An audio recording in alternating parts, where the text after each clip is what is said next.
દોસ્તો, વિસાવદર, ભેસાણ અને જૂનાગઢ ગ્રામ્ય મત વિસ્તારના ખેડૂતોએ, ખેત મજૂરોએ, વેપારીઓએ, આમ જનતાએ મારી જેવા એક નાના એવા જુવાનિયાનું આખા ગુજરાતમાં માન વધારવાનું કામ કર્યું છે.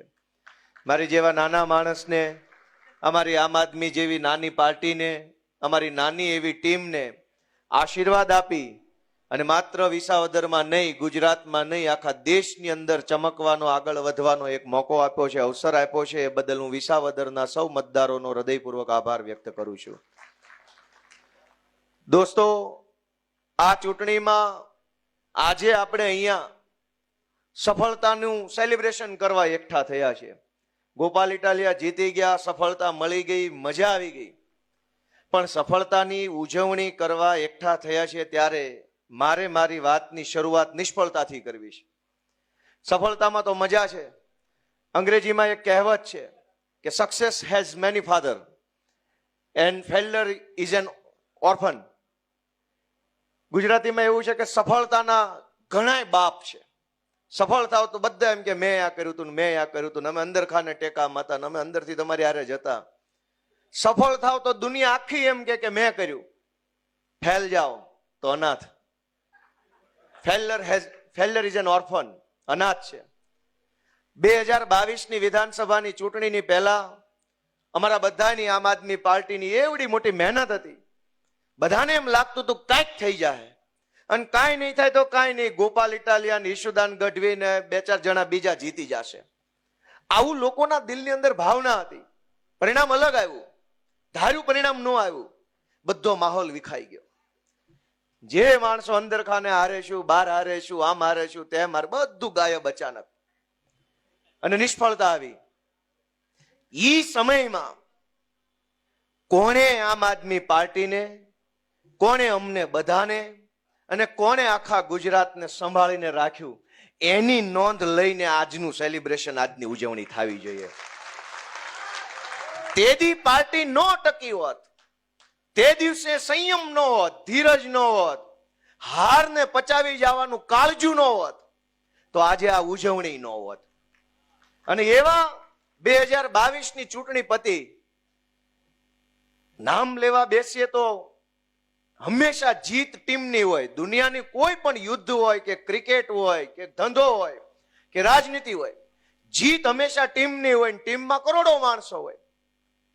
પણ 2022ની ચૂંટણીનું પરિણામ આવ્યા પછી આમ આદમી પાર્ટીને માનનીય શ્રી ઈશુદાનભાઈ ગઢવી અને માનનીય મનોજભાઈ સોરઠિયાએ સંભાળવાનું કામ કર્યું. એ દિવસે ઘણી નિરાશા હતી, હતાશા હતી. અનેક કાર્યકર્તાનું મનોબળ ડગી ગયેલું.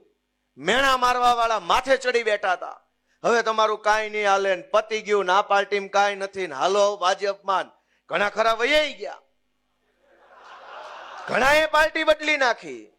એક ચૂંટણી હાર્યા હતા, વેંડિયું કૂદી ગયા.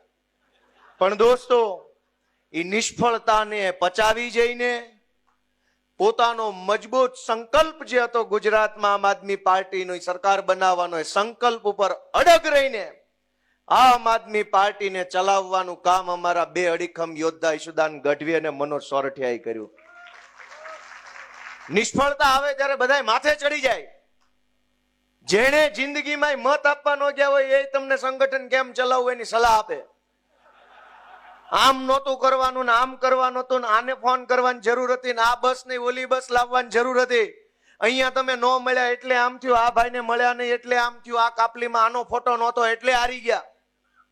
નિષ્ફળતા આવે ને તો સલાહનો થપ્પો લાગી જાય, ખટારા મોઢે સલાહ આવવા માંડે. સફળ થાવ તો એનો માણસ એમ કે બાકી આને બહુ બુદ્ધિશાળી માણસ છે. હવે મને ખબર છે કે એક સમય એવો હતો કે ક્યાંક કોક સામાજિક કાર્યક્રમમાં જાવી, તુલસીભાઈ જેવો એન્કર બેઠો હોય. એક તો અમને પરાયણના નોતરા હોય, કેમ કે અમે તો આમ આદમી પાર્ટીના માણસ. અમારી તો પાર્ટી અસ્પૃશ્ય પાર્ટી ગણાય. ભાજપનો નેતા મોટો નેતા, ભાજપનો નેતા હોય એ જ સમાજનો નેતા, ભાજપનો નેતા હોય એ જ ક્રાંતિકારી. આપણે તો કે બાજીમૂળા. અને એટલે પરાણે માંડ નોતરવા પડ્યા હોય, એટલે નોતર્યા હોય. જેવા કાર્યક્રમમાં જાવે એટલે એન્કરને સૂચના હોય. એટલે ગોપાલભાઈ ઇટાલિયાની હાજરી થાય એટલે એન્કર બોલે, આપણે ગોપાલભાઈ જોરદાર ચાલતા. અને પછી ભાજપનો વોર્ડ પ્રમુખ આવે એટલે એન્કર બોલે આપણી વચ્ચે ભારતીય જનતા પાર્ટીના સુરત મહાનગરના વોર્ડના માનની ફલાણા ઢેકણાભાઈ પધાર્યા છે, જોરદાર તાળીઓ બતાવો.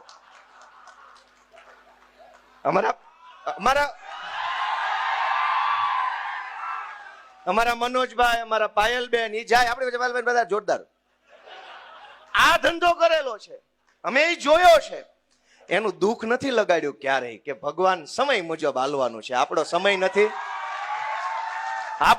નથી તો એન્કરે આમ બોલશે, અને સમય બદલાય તો ડાયરામાં ગોપાલભાઈના નામ હાલવા માંડ્યા.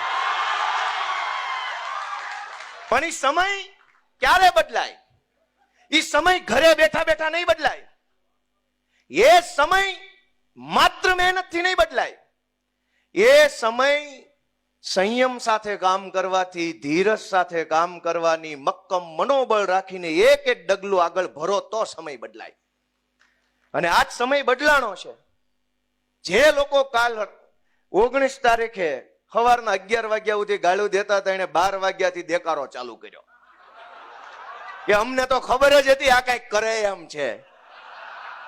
11 વાગ્યા સુધી એને એમ હતું કે ભાજપ નહીં જીતવા દે, નહીં ફાવવા દે. 11:30 એને ખબર પડી ગઈ કે આ તો ચાણક્ય છે. દોસ્તો, આ સમય છે, આ સમય છે. ઘડીકમાં આમ થઈ જાય, ઘડીકમાં આમ થઈ જાય ને એટલે સમયને માન આપીએ, સમયને જાળવીએ, સમયને જીરવી જવાનો હોય. જેમ 2022ની હાર જીરવી ગયા એમ હું આખા ગુજરાતના આમ આદમી પાર્ટીના કાર્યકર્તાઓને, હોદ્દેદારોને, આમ આદમી પાર્ટીના સમર્થકોને બે હાથ જોડીને વિનંતી કરું છું કે આ હારો સમય છે ને, પણ એને વિનમ્રતાથી જીરવી જવાનો છે, અભિમાન નથી કરવાનું.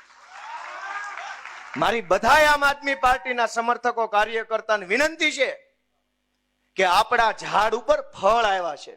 હવે આપણે નમવાનું છે, હવે આપણે ઝૂકી જવાનું છે. હવે ટાઈટ રહેવાનો ટાઈમ નથી. ઈશ્વરે વિસાવદર ભેસાણની જનતાએ ને ગુજરાતે આપણને આશીર્વાદ આપ્યા. હવે આપણે વિનમ્ર બનવાનો સમય આવ્યો છે. હવે આપણે સંયમથી વર્તવાનો સમય છે, કેમ કે આપણી ઉપર ફળ આવ્યું, આપણું ઝાડ લચીલું બન્યું છે. આપણે ઝૂકીને વાત કરવાની છે, નમીને કામ કરવાનું છે, વિનંતીથી આગળ વધવાનું છે. ભાજપના કાર્યકર્તા કે ભાજપના નેતા જેવો અહંકાર આપણામાં આવવો ન જોઈએ. અત્યારથી આપણે સમયમાંથી શીખીને જવાનું છે, કેમ કે સમયની થપાટ લાગી ગઈ છે. આપણે એ જ શીખીને અહીંથી જવાનું છે કે હવે પછી આમ આદમી પાર્ટીના કાર્યકર્તાએ ખૂબ જનસેવા કરવાની છે. માત્ર ગોપાલ ઇટાલિયા ધારાસભ્ય બન્યો હોત તો ગોપાલ એકલો નાચતો હોત. ગોપાલ ઇટાલિયા એકલો ધારાસભ્ય બન્યો હોત તો 4-5 જણા આગળ બેઠા ઈ નાચતા હોત. ગુજરાત આખાના હજારો લોકો ધારાસભ્ય બન્યા ને એટલે બધાય નાચે છે. આ ચૂંટણીમાં ગોપાલ નથી જીત્યો, જનતા પોતે જીતી છે, અને એટલે જ તો જનતા ઉત્સવ મનાવે છે.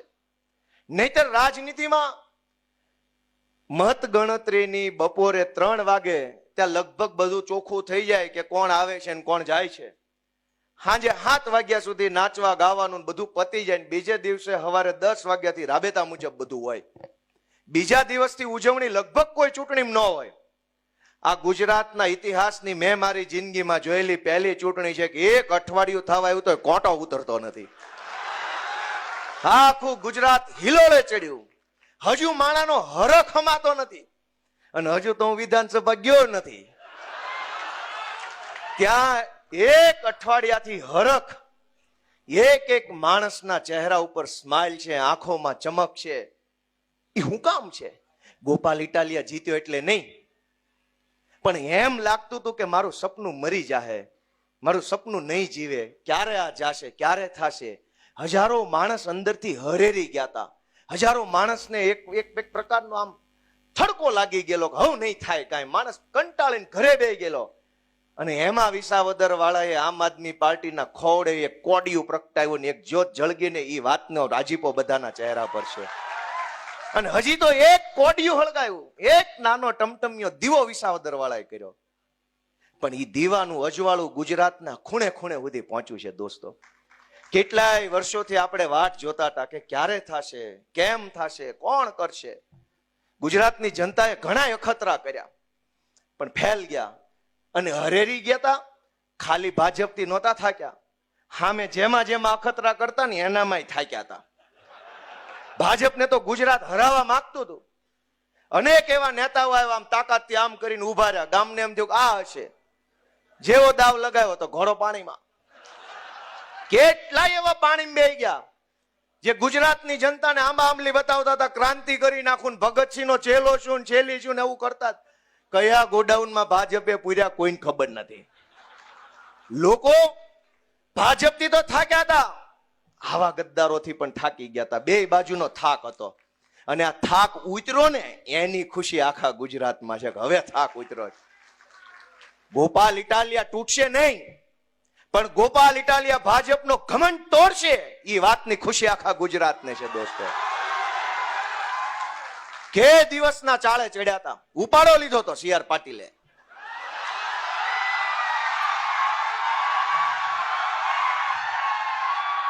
સી આર પાટીલે ગુજરાત આખામાં ઉપાડો લીધો કે ધારું એને તોડું, ધારું એને પક્ષ પલટો કરાવું, ધારું એને જેલમાં પૂરું. દોસ્તો સી આર પાટીલે ઉપાડો લીધો. અહીંથી ધારાસભ્ય તોડું, અહીંથી તોડું, ત્યાંથી તોડું, ઓલાને લઈ લઉં, આને લઈ લઉં, આને લઈ લઉં. ગોપાલ ઇટાલિયા સુરતની બજારમાં ઉભો રહીને ચેલેન્જ મારે છે કે સી આર પાટીલમાં દમ હોય તો હવે પછી ગુજરાતનો એક કઈ ધારાસભ્ય તોડીને ખાલી ચૂંટણી કરી બતાવે. હું જોઉં છું કોણ છે સી આર પાટીલ. હવે પક્ષ પલટો કરાવે અને ચૂંટણી લાવે, પેટા ચૂંટણી ગુજરાતની ગમે સીટ ઉપર. સી આર પાટીલ સામે મોરે મોરો નો મારી દો તો દોસ્તો હામો ન મળે.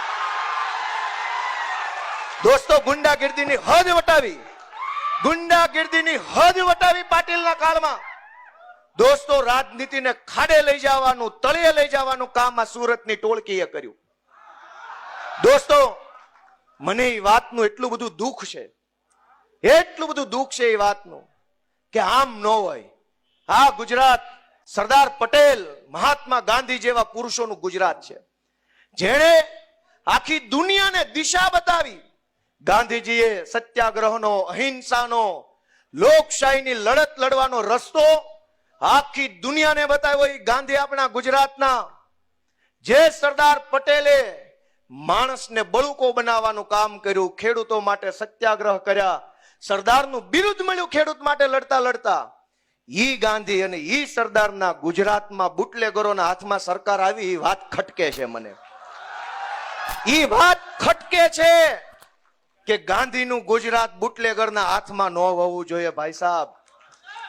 અને અમે હાથ ઉપર હાથ રાખીને નિરાશ થઈને બેસી રહેવા વાળા માણસો નથી.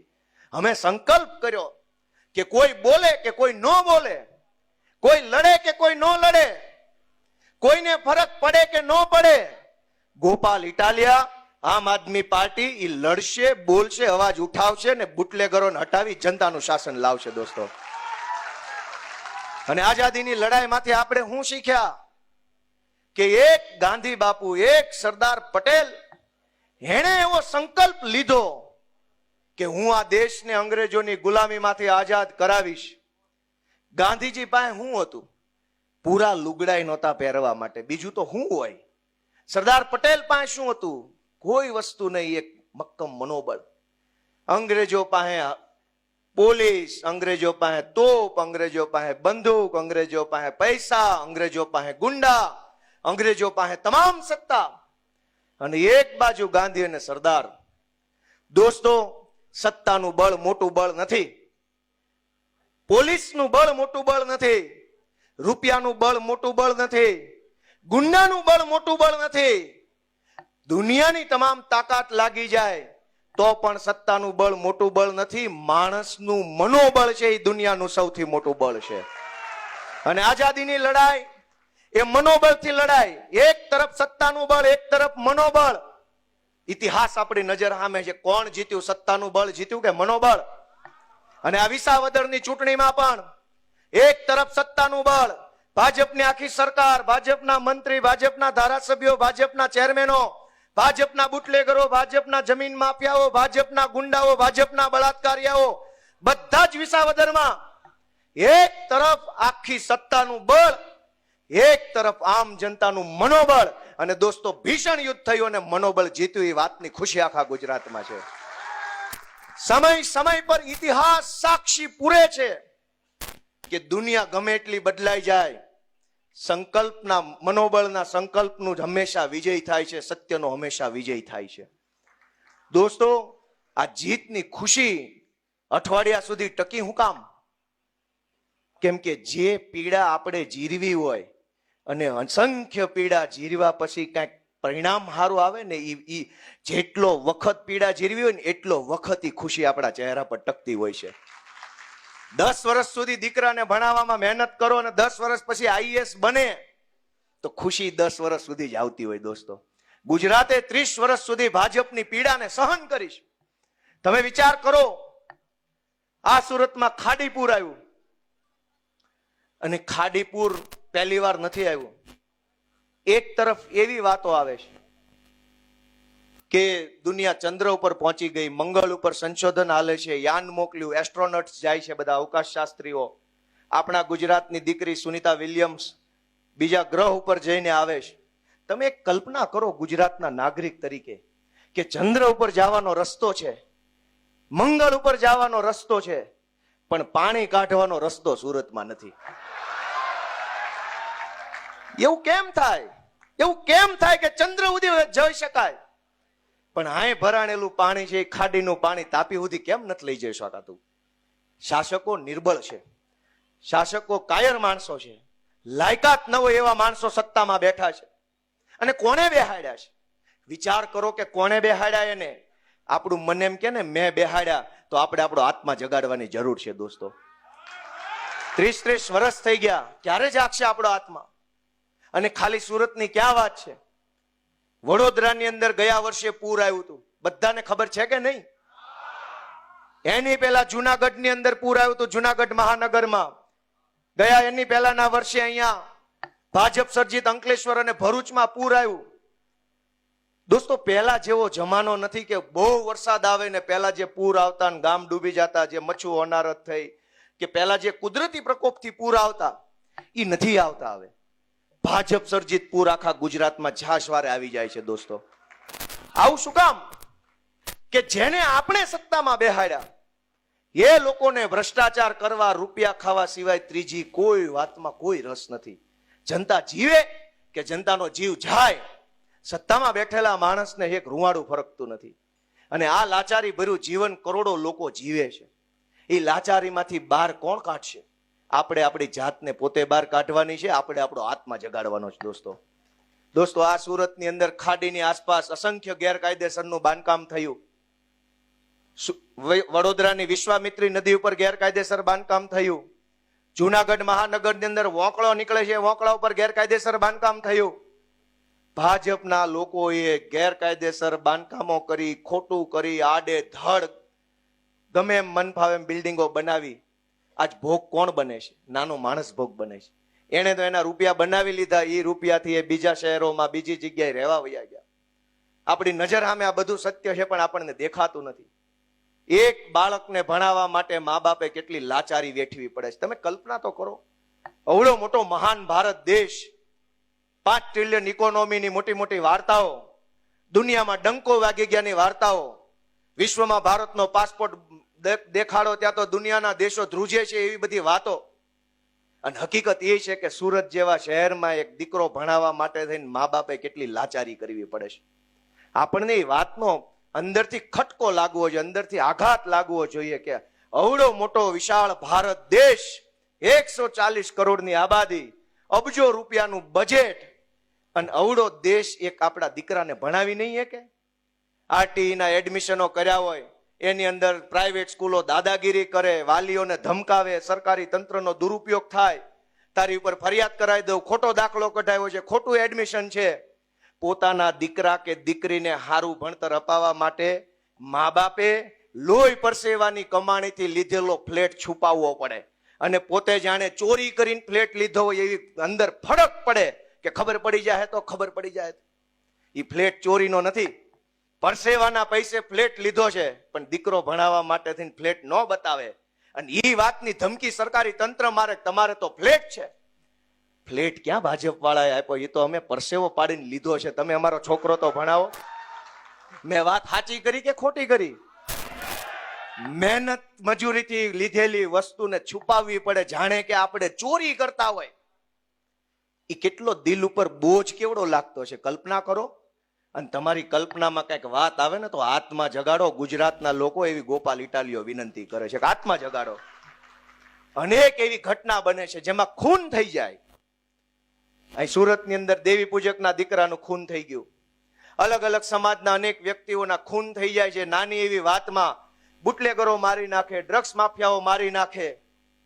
ખૂન થઈ ગયા પછી એક દીકરાનું ખૂન થયું હોય તો એની માએ એમ કેવું પડે આ ગુજરાતમાં કે એફઆઈઆર નહીં લખો ત્યાં સુધી હું લાશ નહીં લઉં. કોઈ પોતાના સ્વજનની લાશ લેવાની ના પાડે તો દિલ ઉપર પાણો કેવડો મોટો રાખવો પડે. આપણે ત્યાં પ્રથા તો ઈ છે કે માણા ગુજરી જાય ને પછી સ્વજનો બથ ભરી જાય ને મૂકે ને એમ કે ન લઈ જાઓ, ન લઈ જાઓ, ન લઈ જાઓ. હું કામ? ખબર છે આનામાં જીવ નથી, તોય એમ કે રહેવા દો, રહેવા દો. અને એના બદલે માએ, દીકરાએ, પત્નીએ એમ કેવું પડે કે મારા પતિની લાશ નહીં લઉં જ્યાં સુધી એફઆઈઆર નહીં થાય.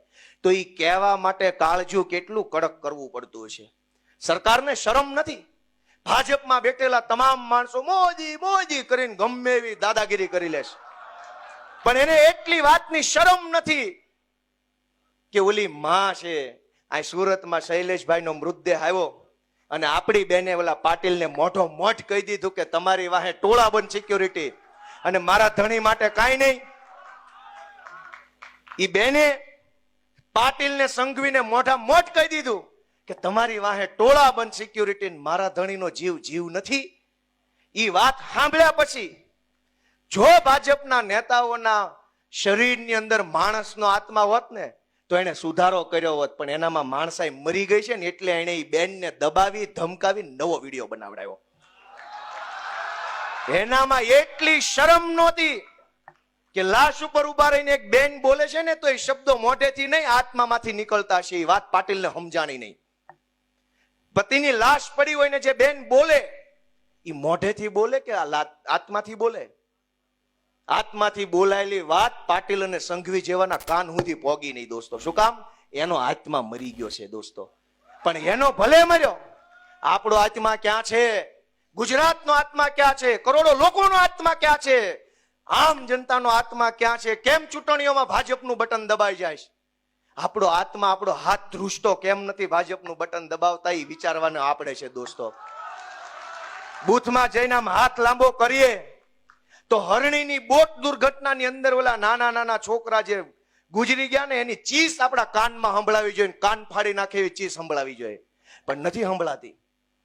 મત આપવા જઈએ, બૂથમાં પહોંચીએ, મશીન સામું જોઈએ તો આ તક્ષશિલામાં સળગતા સળગતા જે નીચે પડતા હતા ને છોકરા દેખાવા જોઈએ, આંખમાંથી લોહી નો આંસુ આવવું જોઈએ, ભાજપનું બટન ન દબાવવું જોઈએ દોસ્તો. પણ એવું નથી થતું, એવું નથી થતું. ખબર નહીં શું છે, આત્મા નથી જાગતો. 40 વર્ષ થઈ ગયા, પરિવારો બરબાદ થઈ ગયા, ગુજરાતને કેટલું પાછળ ધકેલી દીધું. ડ્રગ્સનો વેપાર, દારૂ, ગુંડા. આપણો આત્મા કેમ નથી જાગતો? ઈ વાતને આપણે અંદરથી હચ મચાવીને પૂછવાની આપણી જાતને, ક્યાં ગયો મારો આત્મા? હું આ ગાંધીના ગુજરાતનો માણસ છું કે નહીં? હું આ સરદાર પટેલનો વારસદાર છું કે નહીં? એ સવાલ આપણે આપણી જાતને પૂછવાનો છે. અનેક ઘટના બને. રાજકોટમાં અગ્નિકાંડ બન્યો, કેટલાય લોકો જીવતા હળગી ગયા. એની અંદર સરકાર સાચો આંકડો બહાર નો આવવા દે. ન્યાય તો કોઈ ભાજપના રાજ્યમાં કરે એમ નથી. સાચો આંકડો બહાર નથી આવવા દેતા. કેટલી હદે આ લોકો બિન સંવેદનશીલ હશે, કેટલો એની અંદર જાનવર જેવા વિચારો છે. કોઈ ઘટના બને, આ તમે વિચારો કે કોઈ ઘટના બને. અહીં કોઈ ભાઈ, હું જુનાગઢમાં પ્રેસ કોન્ફરન્સ કરતો હતો ચૂંટણી જીત્યા પછી, અને હું બોલતો હતો, મારી નજર સામે ઓલા પત્રકાર ભાઈ ઢળી પડ્યા. એને ખબર નહીં બ્લડ પ્રેશર ઓછું કે વધુ થઈ ગયું, પડી ગયા. જેની અંદર માનવતાનું એક ટીપું વધ્યું હોય ને માણાનો આત્મા ફફડે કે શું થઈ ગયું, હાલો દોડો. ગુજરાતમાં છાસવારે હજારો લોકોનું, મોરબી પર પુલ તૂટે મરી જાય, રાજકોટની અગ્નિકાંડમાં ઘટનામાં લોકો ગુજરી જાય, ડ્રગ્સના દૂષણમાં હજારો જિંદગી હોમાઈ જાય, અને એક પાંદડું ન હલે, સરકારમાં બેઠેલા માણસોના પેટનું પાણી ન હલે. તો એની અંદર શું હશે? માણસ હશે કે એની અંદર શું હશે? એ કલ્પના આપણે કરવાની દોસ્તો. આ જીત નથી હજુ. હજુ તો બહુ લડાઈ લાંબી છે. આપણી જવાબદારીને અહીંથી આ હોલમાંથી તમે તમારી જવાબદારી શું છે એ નક્કી કરીને જાઓ બહાર. ગોપાલ ઇટાલિયા જીતી ગયો, જિંદાબાદ, તાલી પાડી, મજા આવી, ગોપાલ પારણીએ ઝૂલે નહીં. તમે તમારી જવાબદારી વિચારો. ગુજરાત આખું વિચારે કે શું જવાબદારી છે મારી. એક માણસ વેપાર કરતો હોય, સરકારી માણસો આખું એની ઉપર ટોળું થઈ જાય. દરેક માણસ પોતપોતાના નવા નવા હપ્તા માગે. ધંધો કરવો કે તને દેવા? દોસ્તો, આખી દુનિયામાં સમજવા જેવી લાઈન કહું છું કે આખી દુનિયામાં સરકારો બનાવેલી છે. આજથી 50, 100, 150, 200 વર્ષ પહેલા દુનિયાના કોઈ દેશમાં સરકારો નહોતી. પછી કોઈ દેશમાં સંશોધન થયું કે લોકશાહી હોવી જોઈએ, લોકશાહીમાં સરકાર હોય, એક માણસ મંત્રી હોય, બાકીના તંત્રી હોય, સંત્રી હોય, બધું હોય.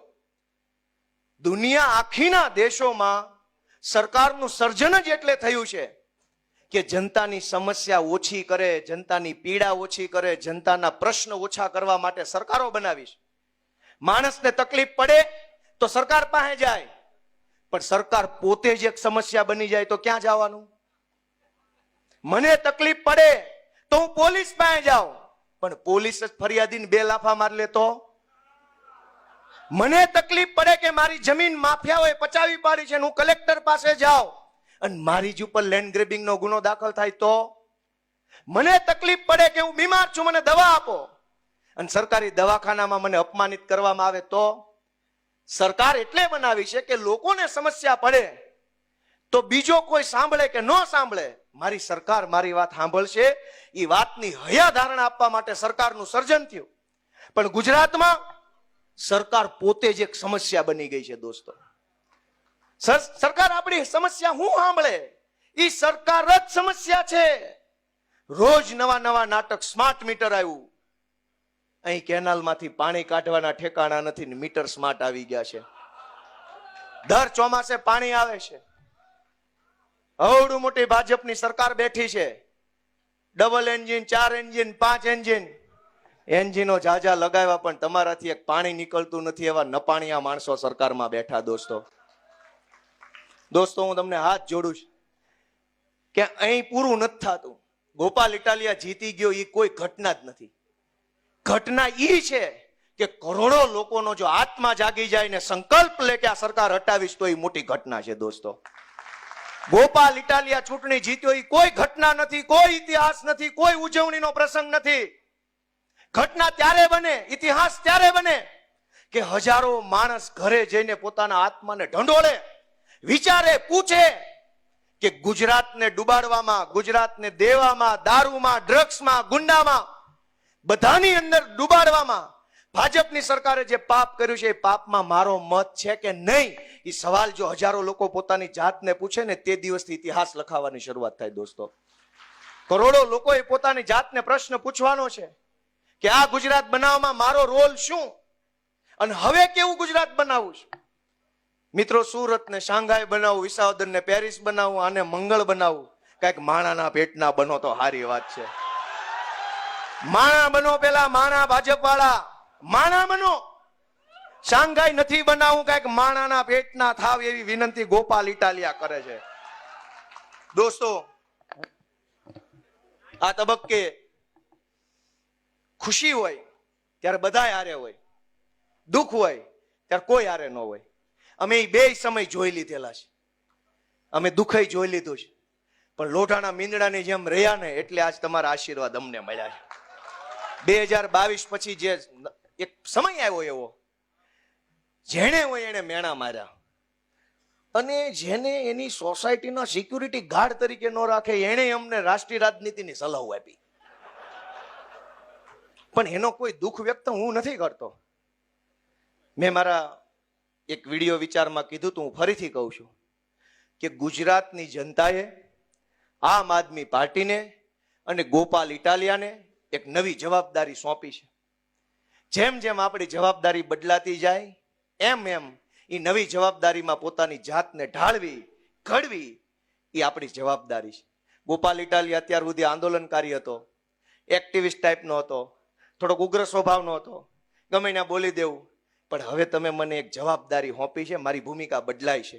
અને એટલે મેં અગાઉ પણ અને અત્યારે તે બધાની હાજરીમાં કે એક આંદોલનકારીની ભૂમિકામાં રહીને મારી કાચી પોચી જેવી સમજણ આધારે હું જે બોલ્યો, મેં જે કર્યું એ સારું હતું કે ખરાબ હતું, એનું કોઈને દુઃખ લાગ્યું, ખોટું લાગ્યું, આઘાત લાગ્યો, તો એ બધાની હું હૃદયપૂર્વક માફી માંગુ છું આજે જાહેર મંચ ઉપરથી કે ભૂતકાળમાં જાણતા કે અજાણતા, પરિપક્વતાથી કે અપરિપક્વતાથી હું જે ભૂમિકામાં હતો એ ભૂમિકામાં જેવડી મારી બુદ્ધિ હતી એવડું હું બોલ્યો અને ખોટું હોય તો આજે જ્યારે મને સમાજે, લોકોએ, જનતાએ નવી જવાબદારી સોંપી છે તો હું વિનમ્ર બનવા માટે, વધુ સંવેદનશીલ બનવા માટે, વધુ ગંભીર બનવા માટે તમારી પાસે આશીર્વાદ માગું છું.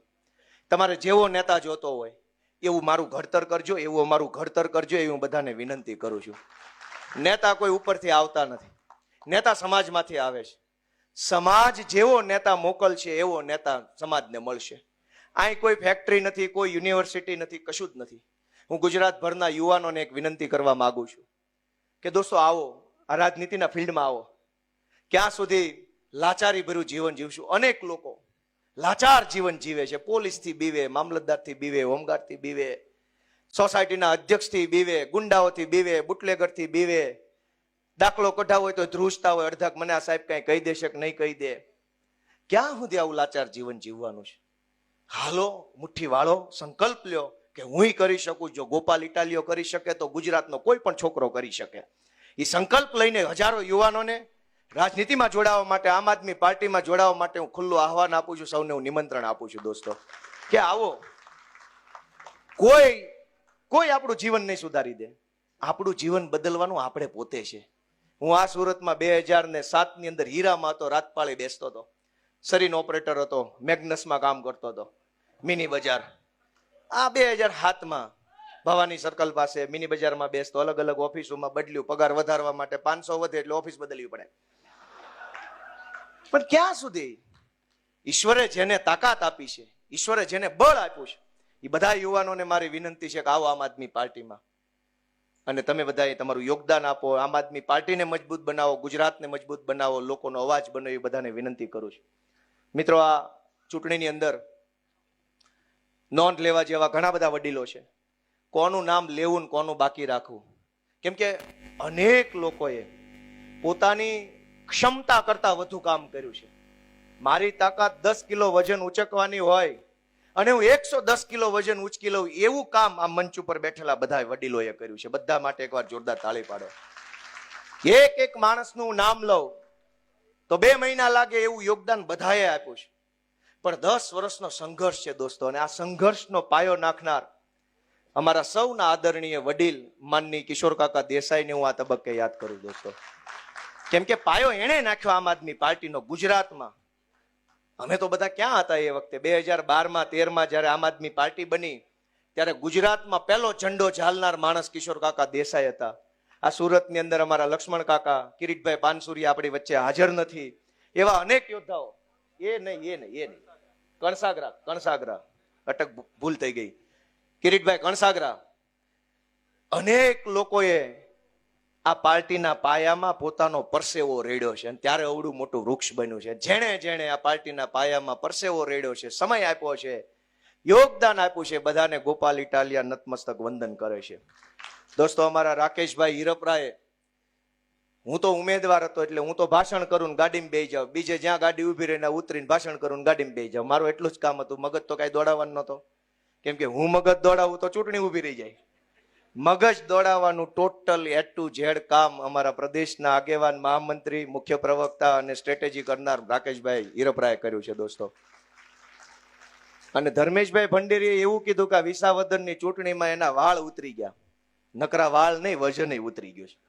એ બોલતા હતા ને ત્યારે વાહેથી મેં પેન્ટ જોયું, ઢીલું પડે છે. પણ નિષ્ઠા કેવી! રાકેશભાઈ હિરપરા, રજનીભાઈ વાઘાણી, તુલસીભાઈ લાલૈયાના તો વખાણ કરું તો એનો એક આખો મહિનો લાગે એમ છે. એવું સારું કામ વડાલમાં એને કર્યું. વડાલની મત ગણતરી સૌથી પહેલા હતી, પહેલો રાઉન્ડ જ વડાલ જિલ્લા પંચાયત, અને પહેલા રાઉન્ડમાં 945 ની લીડ આવીને જે ભાજપ વાળા વંડિયું ઠેક્યા, ધુમાડા કાઢતા ગયા હો. કેમ કે એને એમ હતું પહેલા રાઉન્ડમાં 4000 ની લીડ આવશે, અને તુલસીભાઈ લાલૈયા પાસે વડાલ જિલ્લા પંચાયતની જવાબદારી પહેલા રાઉન્ડમાં 945, અને વાડીએ હુતળી બોમ્બ હળગાવન ભડાકો થાય રોજડા ભાગે ને ભાગ્યા. વાહ તુલસીભાઈ, ભૂકા કાઢી નાખ્યા. એમ કોના વખાણ કરું ને કોનું નામ ન લઉં? મારા માટે અસમંજસ પરિસ્થિતિ છે, કોના વખાણ કરું? અમારી બધી બહેનોએ જે રંગ રાખ્યો છે, એકલા હાથે ત્યાં ફરતા હતા ગુંડાઓ સામે બાંધ્યા છે જે બહેનોને એકવાર જોરદાર તાળીઓ વધાવો. અમારા રચનાબેન, પાયલબેન, કુંદનબેન, આ બધા બહેનોએ તો ત્યાં સૂલો ચાલુ કરી દીધેલો. એ ખબર છે કોઈને? ન્યા જમવાનું હાથે બનાવતા હતા, હાથે વાસણ ધોઈ અને પાછા કામે વળગી જતા હતા. હિન્દીની અંદર એક બહુ સરસ મજાની કહેવત છે, એને હું ગુજરાતીમાં કહું કે ઈ મહિલા કે કેટલી મહાન હશે જે રોટલી બનાવીને રોટલી માટે કામે જાય છે. બહેનોનું જીવન કેવું છે કે રોટલી વણીને કામે જાય રોટલી માટે. અમારી આ બહેનો રોટલી વણીને ખાઈને પાછા કામે લાગી જતા. એનો કયા શબ્દોમાં આભાર માનવો? એના આભાર માનવા માટે શબ્દો હોય નહીં. પંકજભાઈ ધામેલિયા એ અમારી કતારગામની ચૂંટણી વખતથી એટલી મહેનત કરે, મેણા ટોણા સાંભળે, ટીકા ટિપ્પણી સાંભળે, સરકારી માણસો ટીકા કરે, પોલીસ વાળા ધક્કે ચડાવે. આ ચૂંટણીમાં મારી આખી ચૂંટણીમાં કાગળિયા, ખર્ચનો લીગલ હિસાબ જે આવતો હોય એ બધું કામ પંકજભાઈ સંભાળ્યું. જયારે જાહેરાત થઈ ગોપાલભાઈ જીતે છે 15 મિનિટ રોયો મને પકડી, કેમ કે એ 10 વર્ષથી ઉપાધિમાં હતો. અમારા ડીજે સ્વામી ક્યાં ગયા? કતારગામ છે. જેના નામ લઈએ, મથુરભાઈ બલદાણિયા ક્યાં ગયા છે ને? હા, દિનેશભાઈ, અમારે પ્રવીણભાઈ સરદારાને પોલીસે પકડીને રાતે બેહારી દીધા. ત્યારે ઓલા એડવોકેટ ક્યાં ગયા? પાંચાણી સાહેબ. એ બધાએ રંગ રાખ્યો, લાજ રાખી. કોના નામ લેવા, કોના બાકી રાખવા? પણ ભગવાન અમને બધાને બહુ બળ આપે, શક્તિ આપે. કેમ કે મને એમ લાગે છે કે અમારું સર્જન અહીં સુધી પોગવા માટે નથી, હજુ આઘું જવા માટે થયેલું છે. અને વિસાવદર માંથી માત્ર ખડકી ખુલી છે. ડેલો ખોલવાની મહેનત આપણે બધા ભેગા મળીને કરવાની છે. વિધાનસભાનો ડેલો ખુલે અને વિધાનસભાની અંદર આમ જનતા, નાનો માણસ, ગરીબ માણસનો અવાજ પહોંચે એવો સંઘર્ષ આપણે બધાએ કરવાનો છે. હું ફરી એક વખત, જેણે મત આપ્યા, જેણે મત ન આપ્યા, જેણે સમર્થનમાં પોસ્ટ કરી, જેણે વિરોધમાં કરી, એ બધાય મારા ગુજરાતી માવતરનો હું 2 હાથ જોડીને આભાર માનું છું. જેણે દીધું, જેણે ન દીધું, બધાને એક જ વિનંતી છે કે હું તમારો દીકરો છું, તમારો ભાઈ છું, હું નાનો છું. આ ચૂંટણીમાં આશીર્વાદ આપવાનું ચૂકી ગયા હો તો આવતી ચૂંટણીમાં આપજો, પણ મારા પ્રત્યે ખીજ ન રાખતા. હું નાનો છું, હું ભોળો છું, મારાથી ભૂલ થઈ હોય તો મને માફ કરજો, પણ મારાથી નારાજ ન થતા. હું ગુજરાતનો દીકરો છું, ગુજરાત માટે કંઈક સારું કરવા માટે આવ્યો છું. મને હવના આશીર્વાદ મળે એવી પ્રાર્થના 1000 હાથવાળાને કરી મારી વાત પૂરી કરું છું. સૌનો ખૂબ ખૂબ આભાર. ભારત માતા કી